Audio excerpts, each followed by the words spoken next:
2 a.m. I was sound asleep in the guest room at my sister Sarah's house. Today had been a wonderful day spent with Sarah's family after such a long time. My husband David had to work early the next morning, so I decided to spend the night at Sarah's with our son Jake. Jake was sleeping in the kids' room with his cousins. The quiet suburban night was peaceful, with nothing but calm, uneventful hours passing by. That's when Jake woke up in the other room. He needed to use the bathroom. He walked down the dark hallway with small footsteps. And then it happened. Jake saw it. Sarah's husband Mark was standing in front of my bedroom door, quietly locking it. Mark checked his surroundings and then went back to his own room. Jake finished using the bathroom and came back. As he passed by my room, he noticed something was wrong. He tried turning the doorknob. It wouldn't open. "Mommy," he called out in a small voice, but I was fast asleep and didn't notice. Jake knocked on the door several times, but still no response. Fear started rising in him. "Mommy can't get out. Uncle locked the door. What should I do?" Jake looked at his smartwatch with trembling hands. "I have to call Daddy." His little fingers worked desperately. David's cell phone rang at home. A call in the middle of the night. Jake's name appeared on the screen. He had a bad feeling. David frantically answered the phone. "Jake, what's wrong?" he asked, and heard his son's trembling voice. "Daddy, Mommy's door won't open.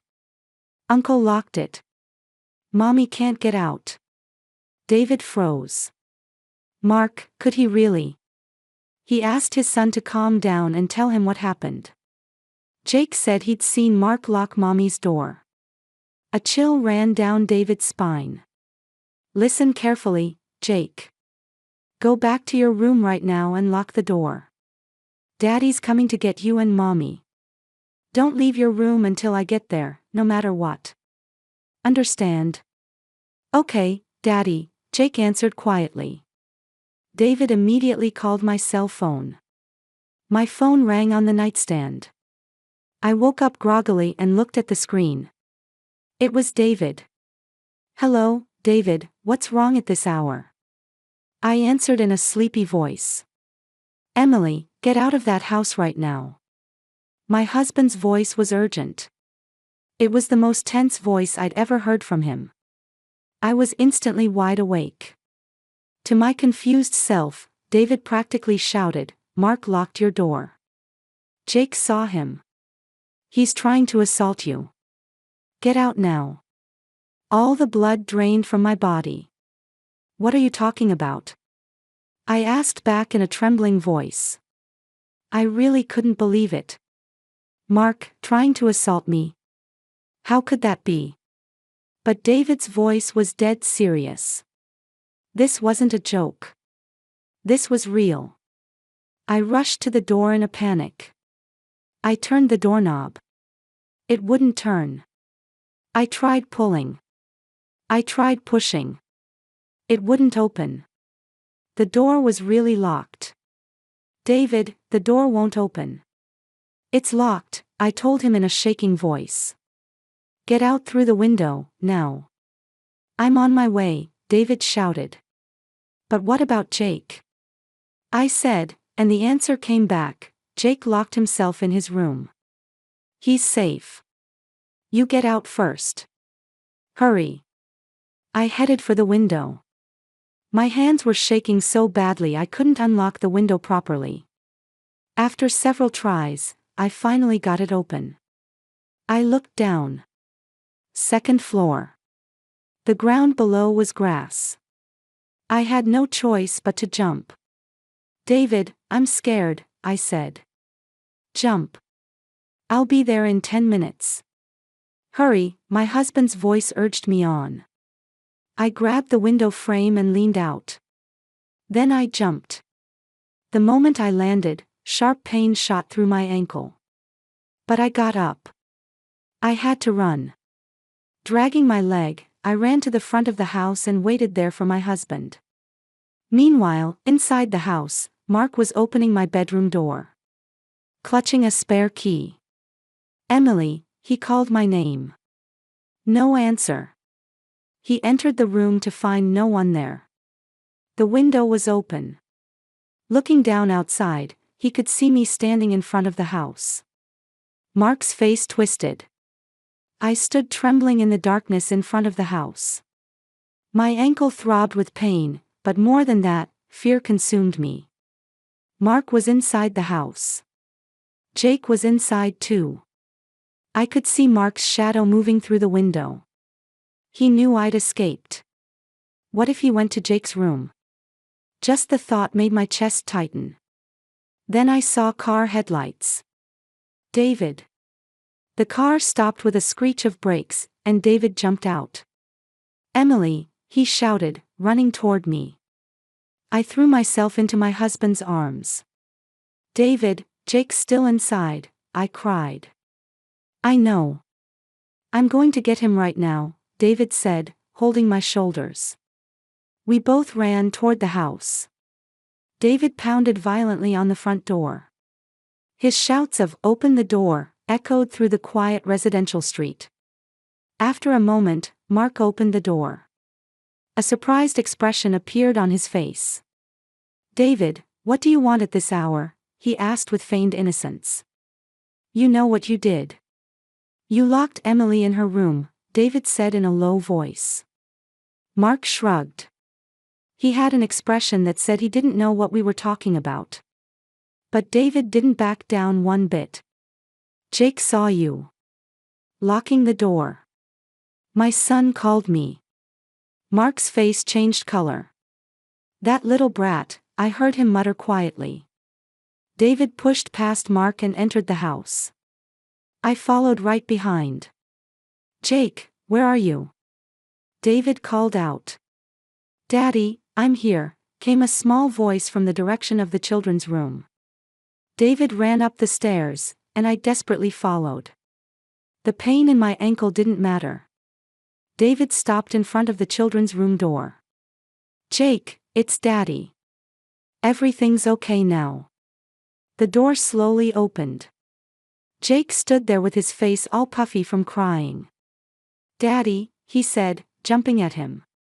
David picked up his son. I also rushed to Jake and hugged his small body. "Mommy, are you okay?" Jake asked in a trembling voice. "I'm fine, Jake. You saved Mommy.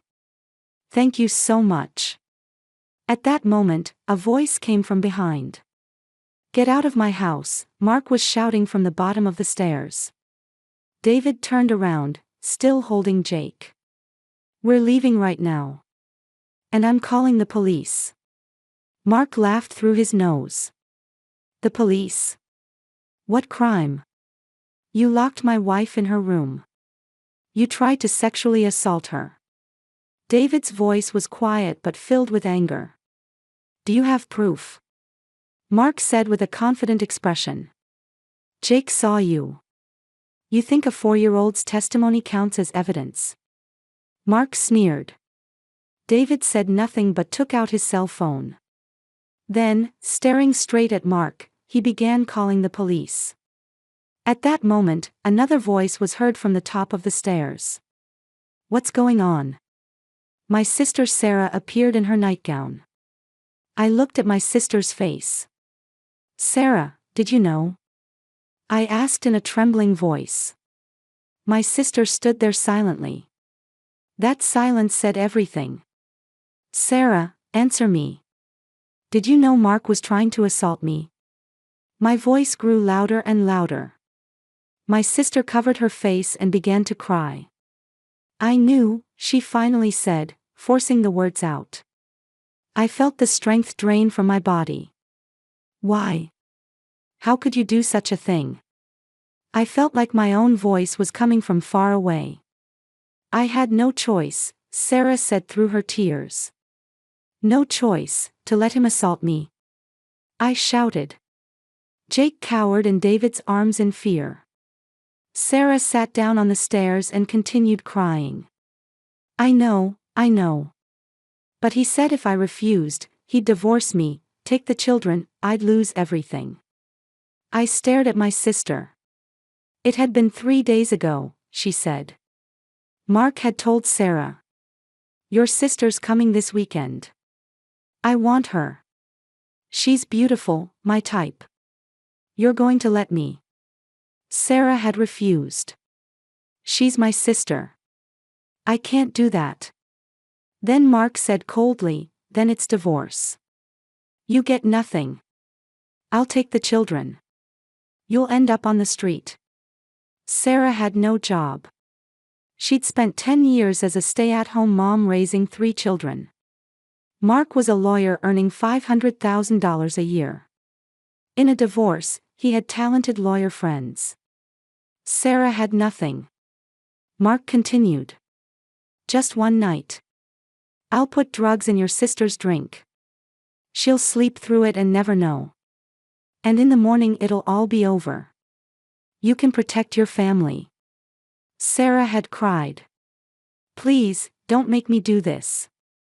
But Mark wouldn't listen. Choose.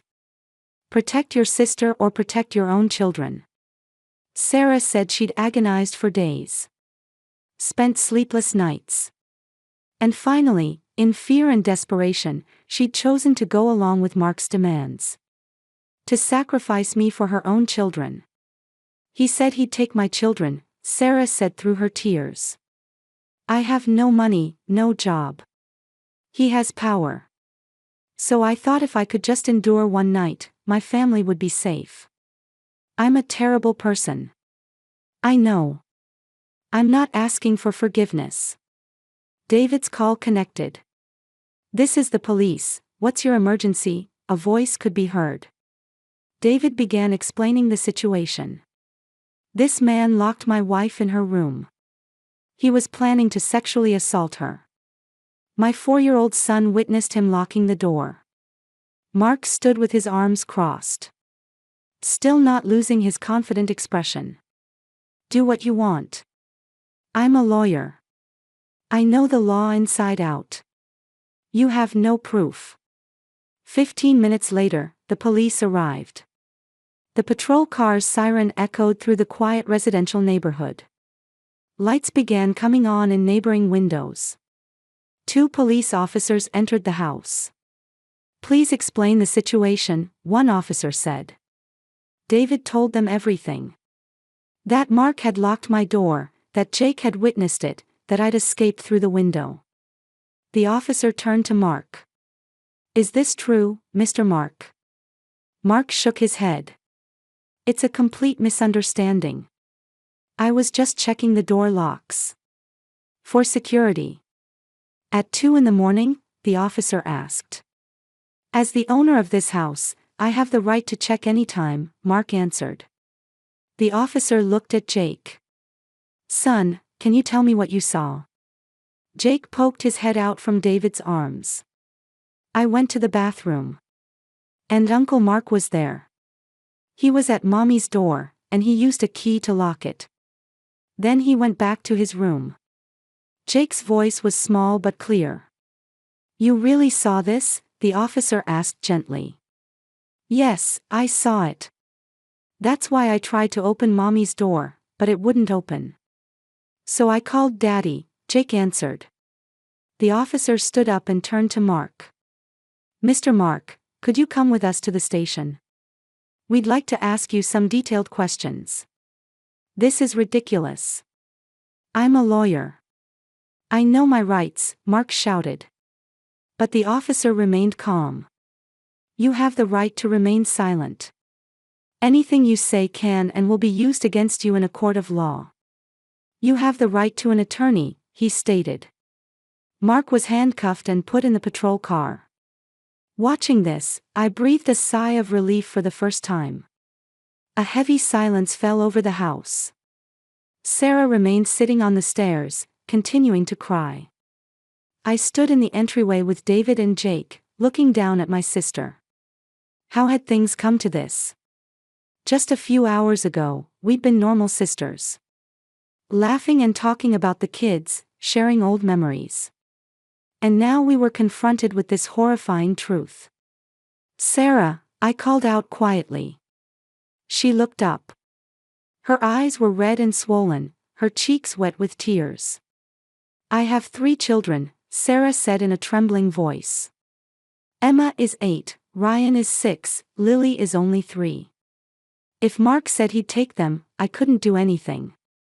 No money, no education, I've spent 10 years as a housewife, so I have almost no work experience. I listened silently to my sister's words. Sarah continued. Mark wasn't a kind person from the start. The first few years of marriage were good. But he changed after the children were born. He started yelling over little things. When I burned dinner or the house was messy, he'd say I was an incompetent woman who couldn't do anything. He'd berate me even in front of the children. And then the violence started, she said. At first it was just throwing things. The sound of plates hitting the wall and breaking. The children's crying. It gradually escalated, and he started grabbing Sarah's arms and pressing her against the wall. Even when bruises formed, she hid them with long sleeves. She couldn't tell anyone. She was ashamed, and more than that, she didn't know what would happen if she told. I couldn't even tell you, Sarah looked at me. Emily, you're successful.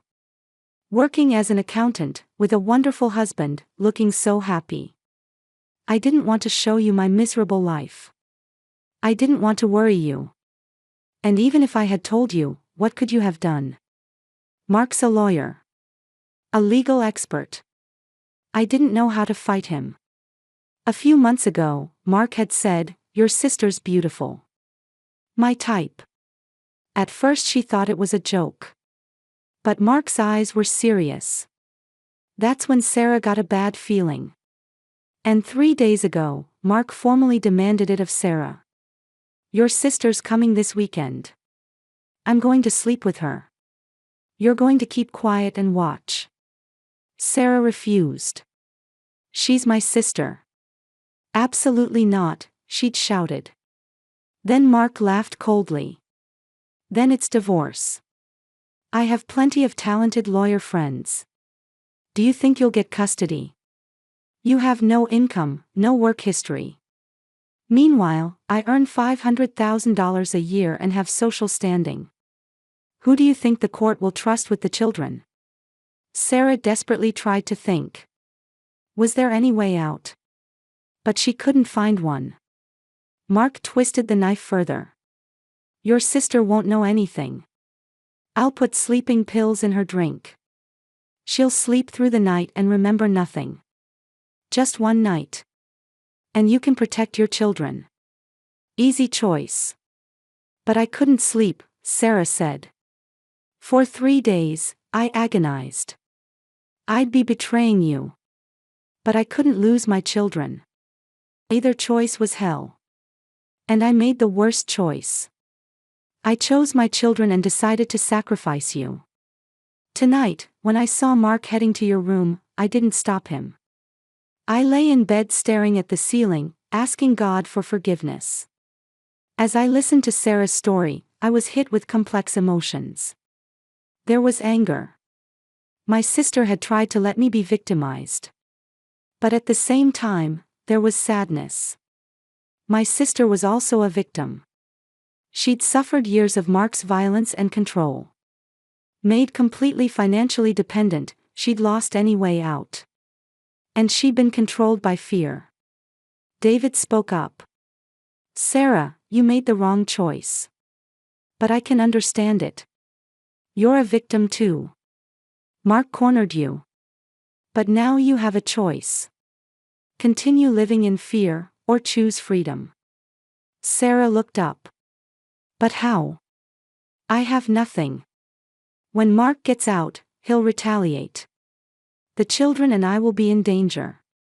David shook his head. "Mark tried to commit a serious crime tonight. Unlawful imprisonment, attempted sexual assault.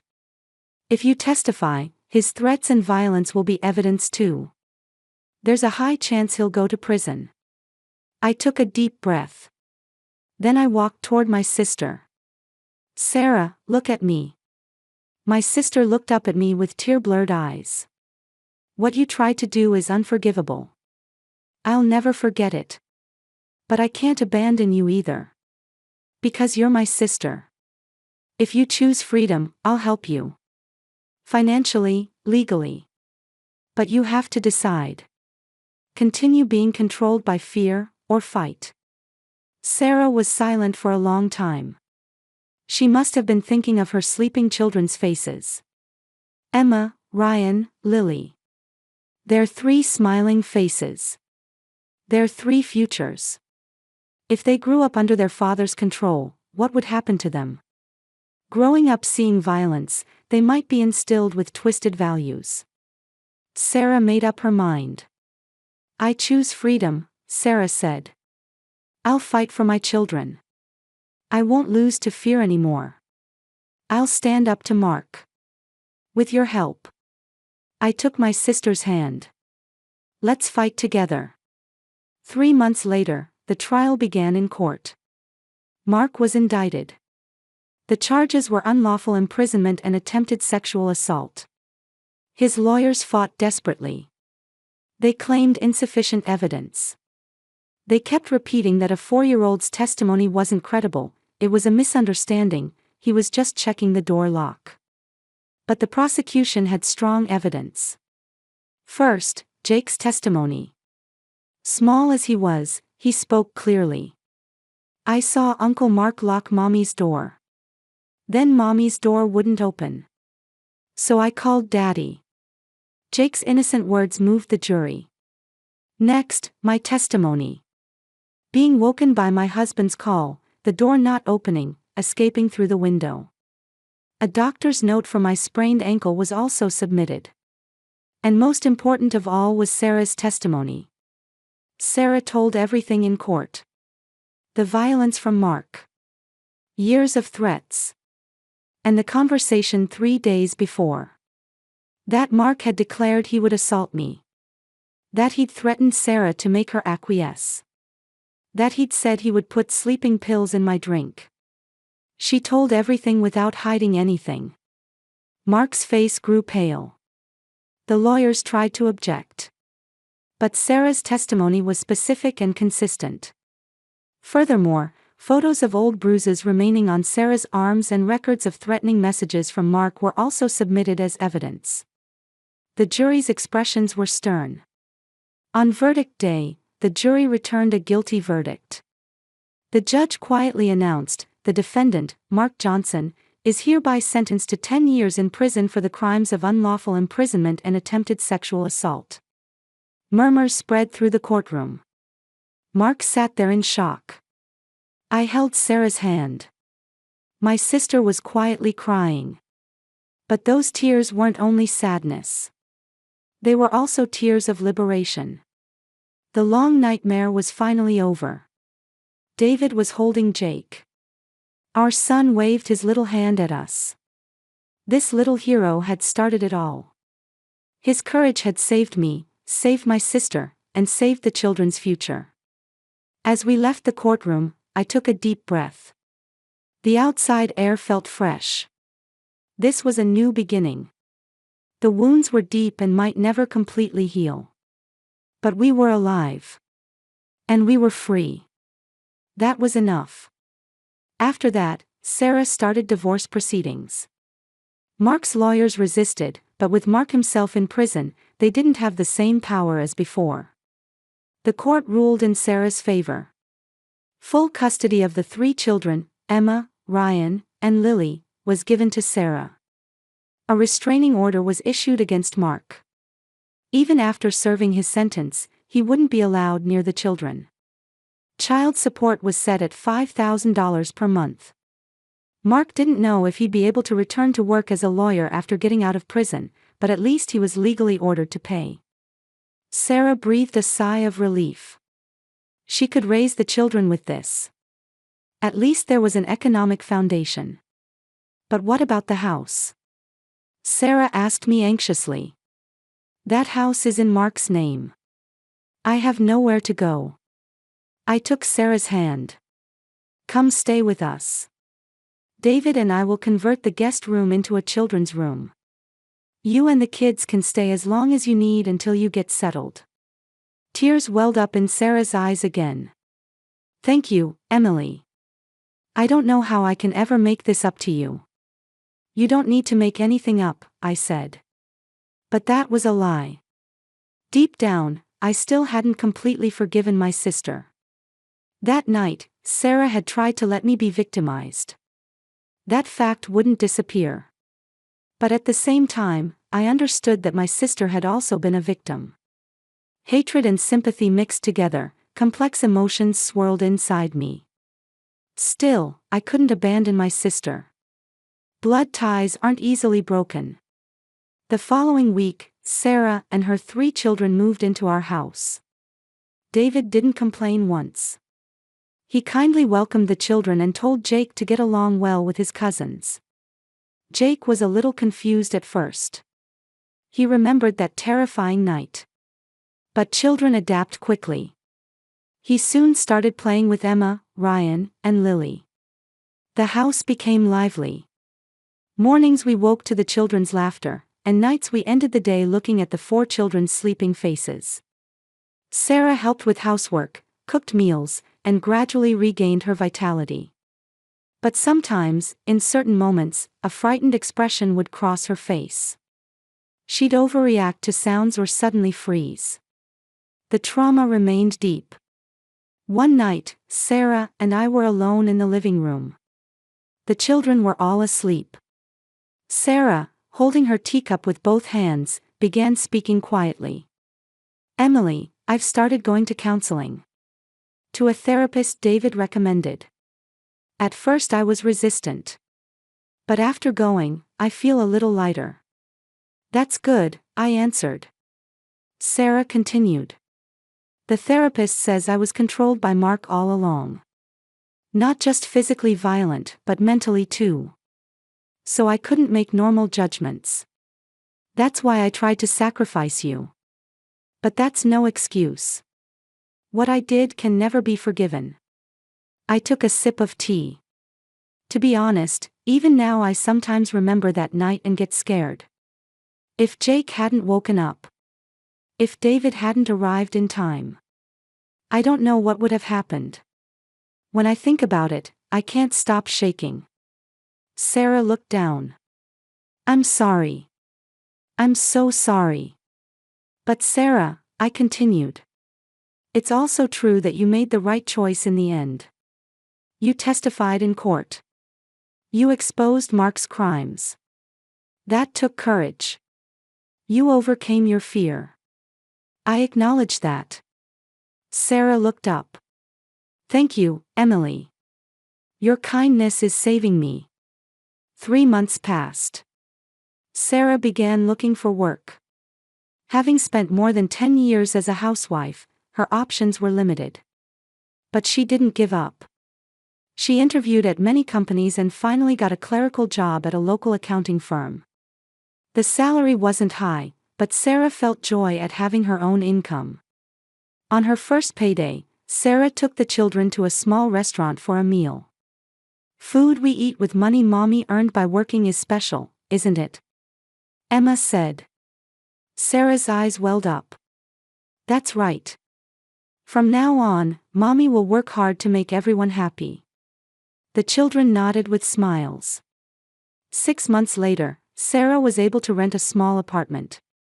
Combining child support and her own salary, she could somehow make it work. On the day she moved out of our house, Sarah bowed her head many times. "Thank you so much. Without you all, we couldn't have come this far." "You can still come visit with the children anytime," I said. "Of course. We're family." In the new apartment, Sarah and the children started a new life. Emma made friends at school, Ryan joined a soccer team, and Lily enjoyed daycare every day. Seeing the children's smiles increase, Sarah felt relieved. Life without their father was hard, but at least it was safe. They didn't have to live in fear anymore. About a year later, we gathered as a family. We had a barbecue in my yard. David grilled meat, Sarah made salad, and the children ran around playing in the yard. Jake had turned 5. I once asked him if he remembered that night. I remember, Jake said. I was scared, but I thought I had to help Mommy. Jake, you were truly brave, I said, hugging my son. Without you, Mommy wouldn't have been saved. You're a hero. Jake smiled shyly. Daddy came right away too. Daddy's a hero too.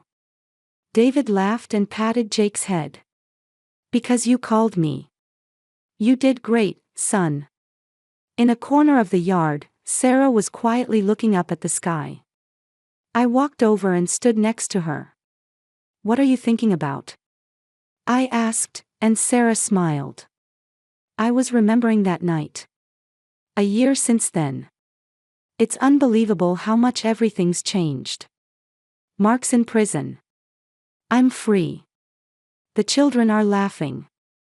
I couldn't have imagined such days back then. I put my hand on my sister's shoulder. You were strong, Sarah. You overcame fear. You fought for your children. That's wonderful. Sarah shook her head. Emily, without you and David, I couldn't have done anything. Because you supported me, I could come this far. Thank you so much. The wounds are still there, I said. I can't forget that night. But I can forgive. Little by little. Tears welled up in Sarah's eyes. That's enough. I'll be grateful to you for the rest of my life. And I'll never betray anyone again.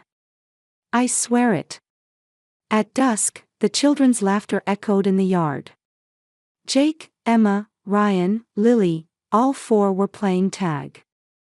David and Sarah joined in too, and lively times flowed. Watching that scene, I felt warmth in my heart. 1 year since that terrifying night. We'd lost a lot. Trust, security, and most of all, the peaceful daily life we'd taken for granted. But at the same time, we'd gained things too. My sister's freedom.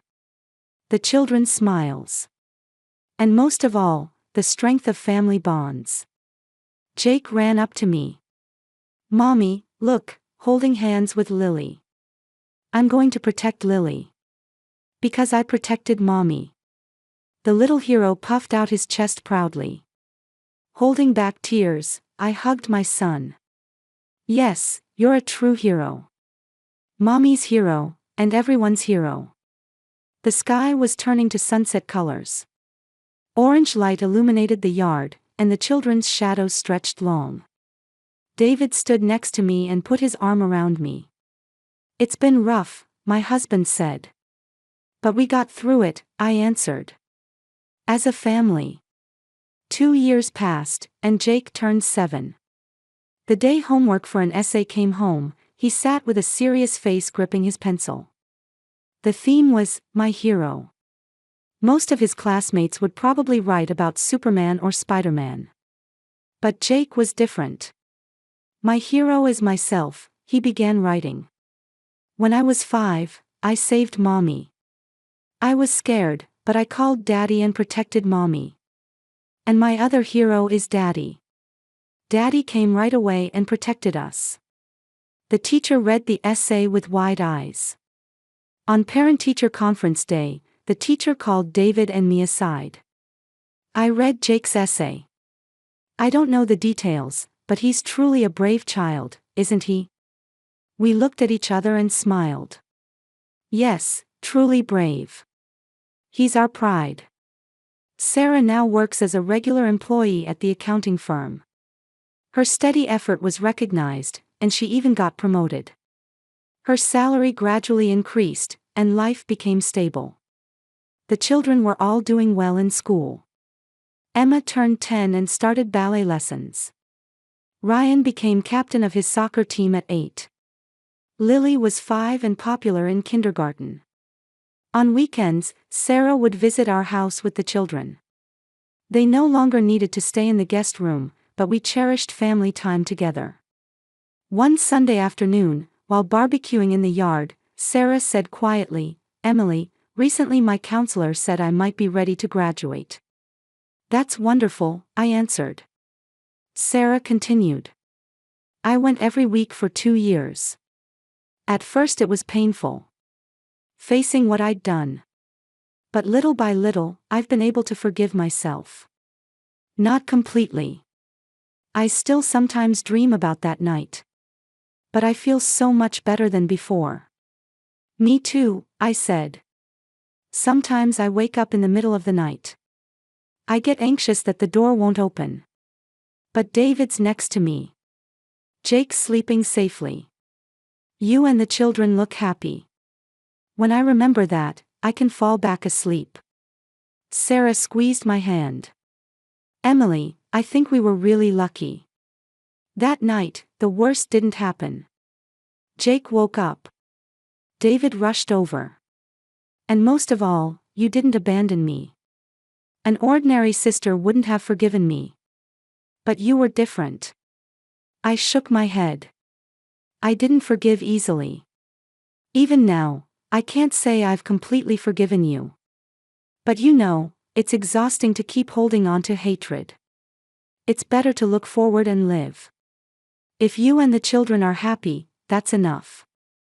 Tears filled Sarah's eyes. Thank you. Thank you so much. At that moment, the children came running noisily through the yard. Jake was in the lead, with Emma, Ryan, and Lily chasing after him. Look, Mommy! Jake shouted. I'm the fastest. David said with a laugh, that's right, you're fast. But what's more important is that you're brave. At dusk, I thought about Mark. He was now in his 8th year in prison. He was scheduled to be released in 2 more years. Sarah was proceeding with paperwork to extend the restraining order. To protect the children. So that even when Mark got out, he could never come near them again. I'm scared about when Mark gets out, Sarah had said before. I answered, it's natural to be scared. But you now aren't the you from back then. You've become strong. You've become independent. And most of all, you're not alone. We're here. Sarah wiped her tears and nodded. That's right. I'm not alone anymore. Under the night sky where stars had begun to shine, we gathered around the table in the yard. David poured wine, and Sarah and I toasted. The children joined with juice. What should we toast to? David asked. To family, I answered. And to new beginnings. The sound of glasses touching rang quietly into the night. 2 years since that terrifying night. We'd come a long way. The wounds remained, but they'd also become part of us. As proof that we'd overcome. Jake sat on my lap. Mommy, when I grow up, I want to be a police officer. To help people in trouble. I stroked my son's hair. That's a wonderful dream. I'm sure you'll be an amazing police officer. Because you already have experience helping someone. The 2 a.m. phone call. The locked door. The escape through the window. And a little hero's courage. It all seemed like yesterday and also like the distant past. But what was certain was that we'd survived. And now we were happy. The night breeze caressed my cheek. The children's laughter echoed in the yard. David's warm hand rested on my shoulder. I could see Sarah's peaceful smile. This was our new normal. The peaceful time on the other side of fear. That night, I was betrayed by my sister. But my sister was also a victim. And now we walk together. As sisters. As mothers. And most of all, as survivors. The future is bright. At least bright enough to have hope. That was enough. Under the starry sky, wrapped in the warmth of family, I thought from the bottom of my heart, I'm glad to be alive.